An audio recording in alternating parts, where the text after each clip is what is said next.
She is relentless, she is shameless, and she is exhausting. You are not a successful female entrepreneur. You're in America now, and we don't give a shit about you. You're not our fucking prince.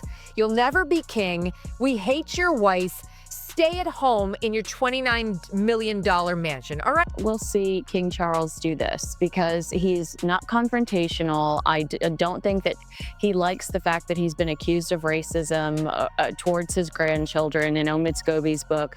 So I think he's going to continue to tiptoe. There are growing calls to strip Harry and Meghan of their royal titles. The New York Post is reporting that locals in the UK say enough is enough, especially after Prince Harry's disastrous BBC interview, which aired hours after he lost his appeal for taxpayer-funded UK.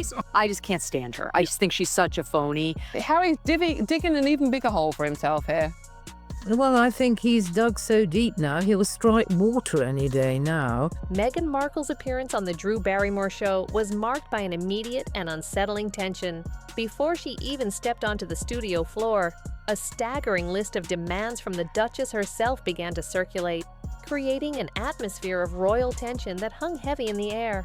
This was no typical celebrity visit. It was a prelude to a full-blown media spectacle that would soon unfold. A new poll by Find Out Now has revealed that most of the public is supporting the king in this ongoing family feud, after Harry's bombshell BBC interview. It follows the Court of Appeal's decision to not overturn the ruling on his security in the UK. The hypocrisy is beyond anything I've ever seen. He's a duplicitous, self-centered, vile, disloyal hypocrite.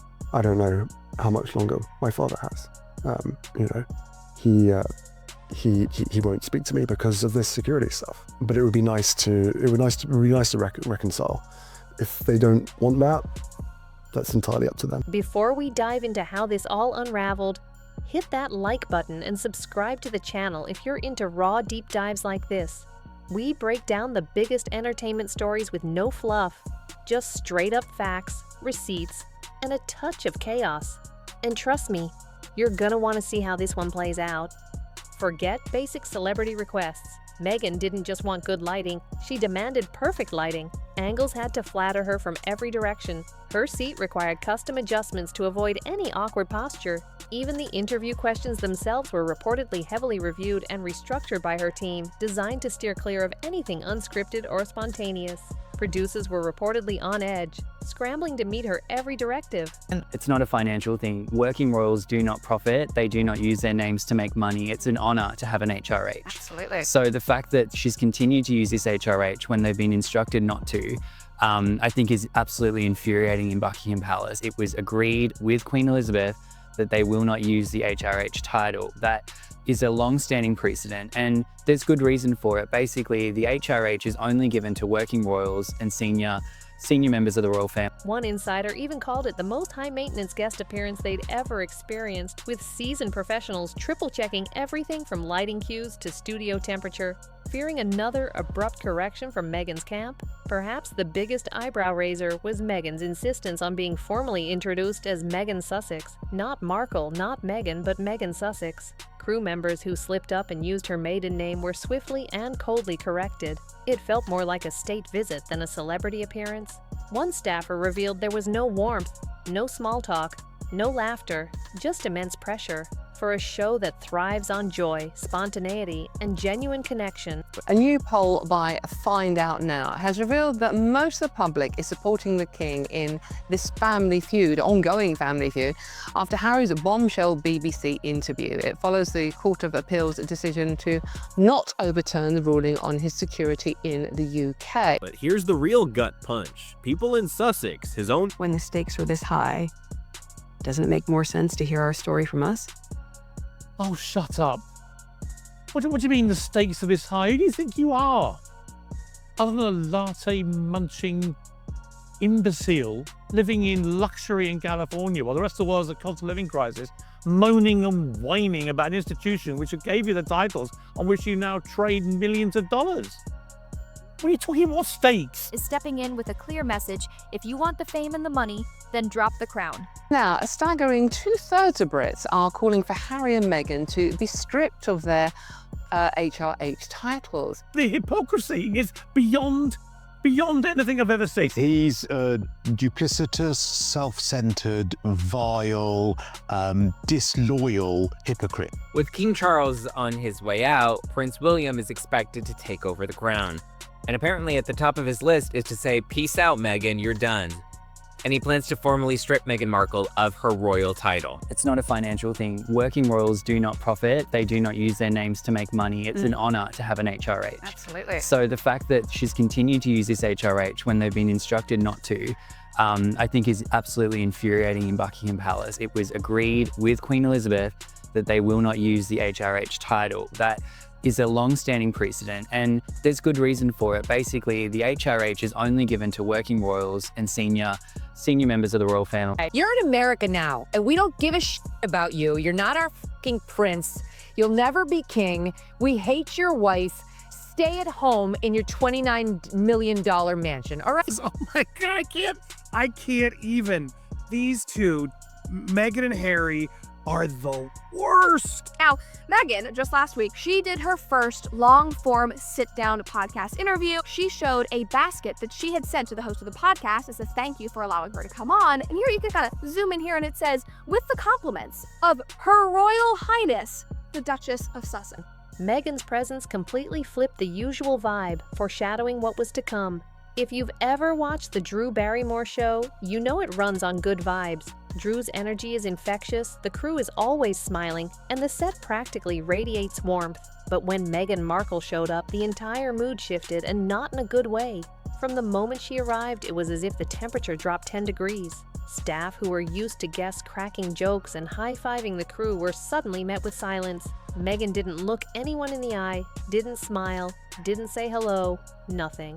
It was as if the crew were invisible extras in her royal reality show. "She never once acknowledged us," one crew member said bluntly. "We were standing right there holding boom mics, adjusting lights, setting her up to look flawless, and she acted like we didn't exist. It wasn't just that she was quiet.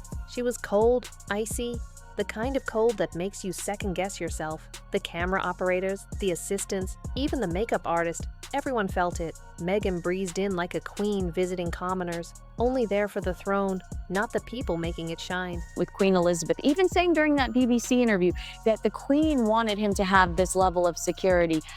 We're finding out the truth, and it's that she bothered by them. Major breaking news out of London. Buckingham Palace announcing Harry and Meghan will no longer formally represent the Queen. That means they will no longer receive public funds, and they will stop using their royal titles. Those changes will take effect this spring. So Katie Nicholl is now... But of course, the real measure of success of both of them will be the same as it always has been. How much damage can they inflict on our royal family, on our monarchy? I said it before, I'll say it again tonight. King Charles should strip them of all their remaining titles and cast them out from any connection to the royal family. How could any of them trust them as far as I could throw them? Because without it, they're just whining millennial windbags with a permanent victim complex, knowing that victimhood is what makes them all the money. William is reportedly formulating a plan to finally strip Prince Harry and Meghan Markle of their HRH titles. She slaughtered this weekend because there were some business cards in the back of one of her podcasts. She's still using her royal title, HRH, despite our late Queen warning her again. One thing becomes clear. There's no turning back. But Kimsey, you recently interviewed a friend of the royal family, Hugo Vickers, who revealed the late Queen was so fearful of Harry and Meghan that she wouldn't want to be alone with them. Let's just take... There is no trust when it comes to Prince Harry, and the picture he tries to paint. Most stars show appreciation, even if it's just a quick thank you before leaving. But Meghan offered not a word, not a nod, not even a passing glance. One techie joked afterward, "She looked past me like I was a potted plant, and I was the one adjusting her mic." The crew, known for being the friendliest in daytime TV, were left deflated, calling it the most uncomfortable shoot they'd ever worked on. The anticipation was through the roof for this interview with two powerhouse women, Drew Barrymore, the queen of feel-good TV, and Meghan Markle, the Duchess who has made headlines for everything from royal drama to social justice. You would expect sparks, something real, something raw. Instead, what unfolded was painfully awkward. From the very first question, Meghan's answers came off like they were written by a PR team on overdrive. There was no warmth, no laughter, no genuine emotion. It was as if someone pressed play on a pre-recorded script. delivering a cold, polished performance that made many question if this was truly Meghan or a perfectly programmed robot. Drew, with all her charm and heart, tried to crack through the ice. She asked the questions everyone wanted answered about struggles, motherhood, and public life. But Meghan stayed locked down like a fortress with no cracks. Her smile seemed more rehearsed than spontaneous, her tone monotone, and the vibe was straight up cringeworthy. One brutal comment summed it up perfectly. Watching Meghan was like sitting through a TED Talk by Alexa. All facts, zero soul. The live audience shifted uncomfortably, feeling the kind of awkwardness when the DJ plays the wrong song at a party. You want to dance, but the beat just isn't there. Drew's signature warmth clashed hard with Meghan's frosty distance, and the cameras caught every second of it. It was meant to be a sweet, sentimental throwback. Drew Barrymore, smiling as always, shared a personal photo of herself as a young star meeting Princess Diana. It was an innocent moment rooted in nostalgia, but Meghan Markle's face said it all. What should have been a lighthearted beat in the interview took an icy turn. Her smile faltered, her eyes narrowed ever so slightly, but enough for viewers to notice the shift. Story, as you can imagine over here, it really has, well, the phone hasn't stopped ringing, put it that way. And in terms of your initial reaction to this latest news, that in fact it feels like it's a full removal in the sense of not just senior royal duties, but a progressive new role within the royal family. While the royal family does modernize, I mean, the Queen sends tweets, it is an age-old institution, and I think that idea of tradition and everything we expect of the monarchy doesn't quite sit well with that idea of what the monarchy means for the monarchy. Well, people are talking about it being a constitutional crisis, and I'm not sure it is a constitutional crisis. I mean, through circumstance and the Cambridges having 3 children, Harry slipped down from being the spare to the heir to the 6th. Let's be real. Harry's reputation in the UK is collapsing fast. The latest polling shows her body tensed, and for a split second, the polished exterior gave way to something less curated. Pure discomfort. No words were spoken, but the silence was loud. Critics didn't miss a beat. It was like watching someone get caught in a lie they hadn't told yet, one commentator said on social media. Meghan looked like she swallowed a lemon when Drew mentioned Diana. The woman's entire PR strategy just imploded in 5 seconds flat. The discomfort arose because Diana isn't just a beloved public figure to Meghan. She's the blueprint. From the outfits to the interviews to the not-so-subtle spiritual references, Meghan has spent years trying to position herself as Diana's modern-day echo. She has spoken of channeling Diana's energy, of feeling her presence, of being compared to her in how the press treated her. So when Drew, of all people, casually dropped a real Diana connection without fanfare or branding, it hit differently. There were no theatrics, no desperate symbolism, just a quiet, authentic flex. And Meghan looked like someone who realized, for once, she wasn't the main character. This wasn't just awkward. It was a reveal, a moment where the air grew thick and Meghan's carefully built Diana-adjacent identity seemed to slip, if only for a breath. Forget the interview. The real headline came after the camera stopped rolling, behind closed doors where the true drama unfolded. Multiple insiders revealed that Drew Barrymore, usually the embodiment of sunshine and grace, was visibly shaken as she walked off the stage. But instead of brushing it off with a smile, Drew did something nobody expected. In a rare and raw moment, the beloved host lost her cool, and she wasn't holding back. We immediately went into the trenches together. Yeah. But she said she was in the trenches. She alludes to being in the trenches when she was in the British royal family. Girl, you lived in a castle. Like, you got a princess title. People were falling at your feet. People would run your bathwater for you. I mean, I could list the things, the perks, I could list them forever. The trenches, she has got to, the Delulu is on another level. Sometimes I envy it. Lady who's very popular for being awful. Prince William, he's reportedly furious after it emerged that Meghan Markle is still using her HRH title, despite agreeing to drop the title when the Sussexes left royal duties. I think Meghan Markle has been very brazen recently with the use of the HRH. Brat, to be honest, and very, very entitled. Harry and Meghan, they have an issue when it comes to their memory and when it comes to the truth. 62% of people want his title stripped.